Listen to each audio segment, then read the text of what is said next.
namanya. Untuk akhirnya ada rasa sakit apa tidak? Enggak juga. Enggak juga. Setiap head ibu darahnya seberapa banyak kira-kira? Kalau pakai misalkan pembalut biasanya berapa kali? Sehari kayak 2 sampai 3 kali ganti sih. 3 kali.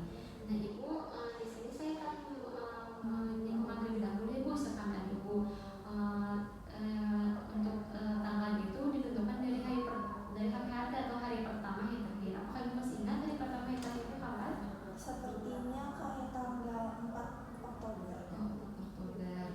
Nah ibu kan saya hitung dulu ya bu, hari ini tuh tanggal 6 ini ya bu. Nah kalau untuk dari 4 Oktober berarti sekitar 3 bulan yang lalu, berarti sekitar 30 sampai 31 minggu ya bu, saya kangen.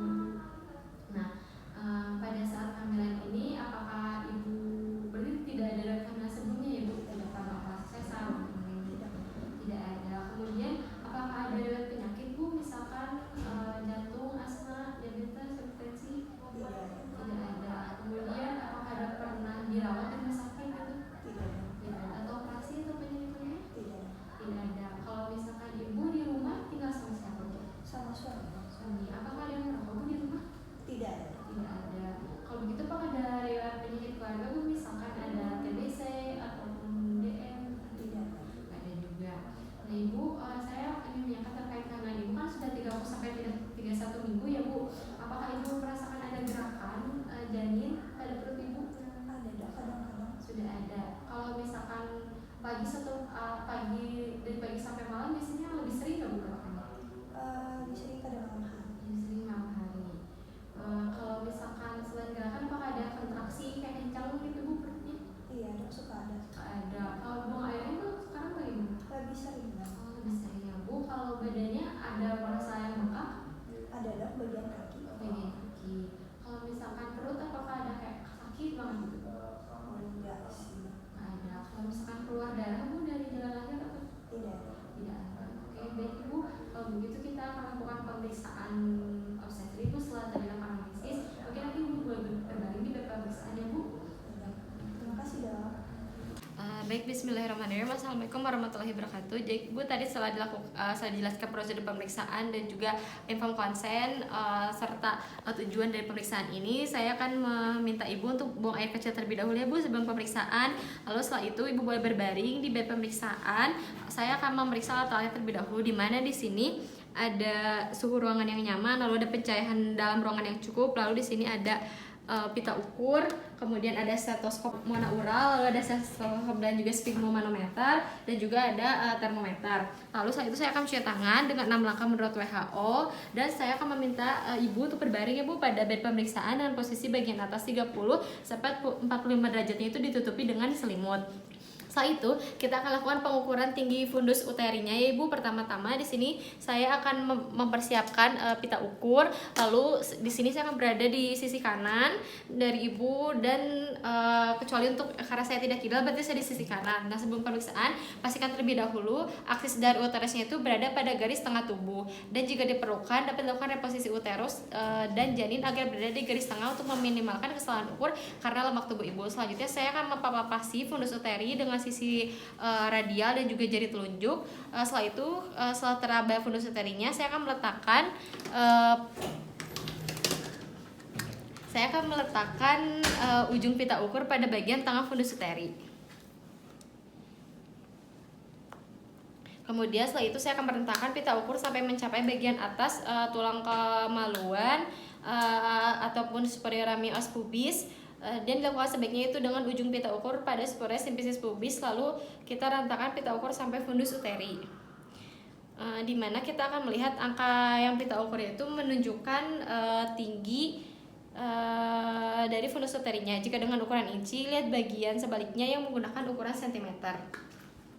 Ini sudah menggunakan sentimeter. Lalu setelah itu jika sudah lakukan fundus uteri, kita akan lakukan pemeriksaan Leopard, yaitu atau posisi dari janinnya, di mana di sini ibu boleh sedikit fleksi ya bu.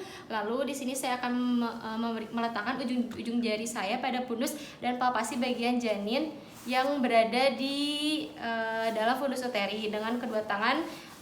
kedua tangan saya. Lalu saya akan mengeksplorasi bagian fundusnya dengan jari-jari dan mengidentifikasi bagian janin yang berada dalam fundus uteri, di mana apabila yang terabanya bokong akan teraba massa besar dan lunak, dan apabila janinnya pada kepala akan terasa massa bulat, keras, dan dapat digerakkan dengan mudah. Lalu selanjutnya saya akan memeriksa dengan leopard 2, di mana kedua telapak tangan pemeriksa dipindahkan ke kedua sisi lateral uterus dan lakukan palpasi dengan jari-jari untuk menentukan bagian janin pada masing-masing sisi uterus. Untuk punggung akan teraba bagian yang keras dan resisten, dan untuk ekstremitas akan teraba bagian-bagian kecil, irregular, dan mudah digerakkan. Selanjutnya saya akan memeriksa bagian leopard 3, di mana saya akan mempalpasi perut atau abdomen tepat di atas simfisis dengan satu tangan dengan cara menggenggam bagian bawah janin untuk identifikasi bagian janin.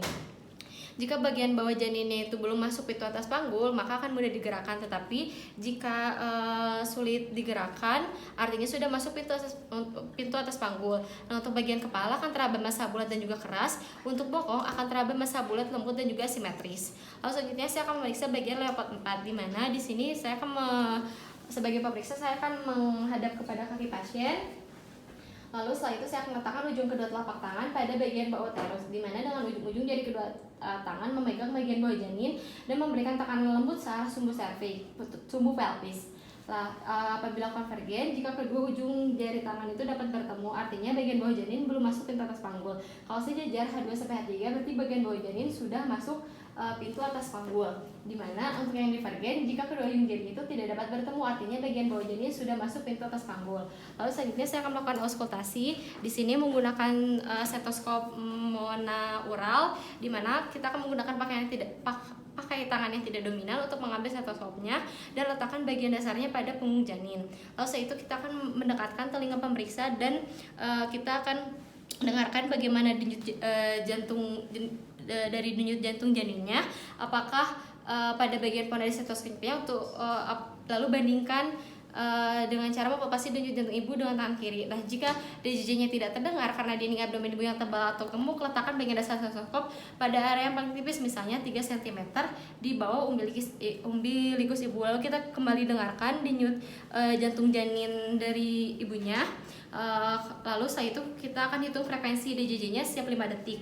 Lakukan sebanyak 3 kali dalam interval masing-masing 5 detik. Dengarkan sesama selama 1 menit untuk mengidentifikasi irregularitas dan jumlah. Lalu setelah itu kita akan jumlahkan frekuensi yang didapatkan, kemudian kita akan kalikan 4 untuk memperoleh hasil DJJ per menit. Lalu setelah selesai, kita akan letakkan kembali alat yang telah digunakan.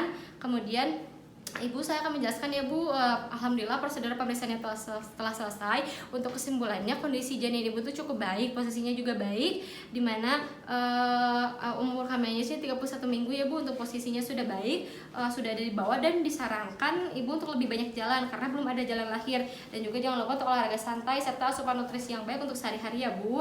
Lalu jangan lupa juga untuk mulai kontrol 2 minggu ke depan. Mudah-mudahan posisi kepalanya sudah turun, dan jangan kaget ya Bu apabila ada nyeri karena posisi bayi sudah ke bawah. Lalu saya akan mencuci tangan dengan 6 langkah WHO. Alhamdulillah Ibu telah selesai. Terima kasih. Wassalamualaikum warahmatullahi wabarakatuh.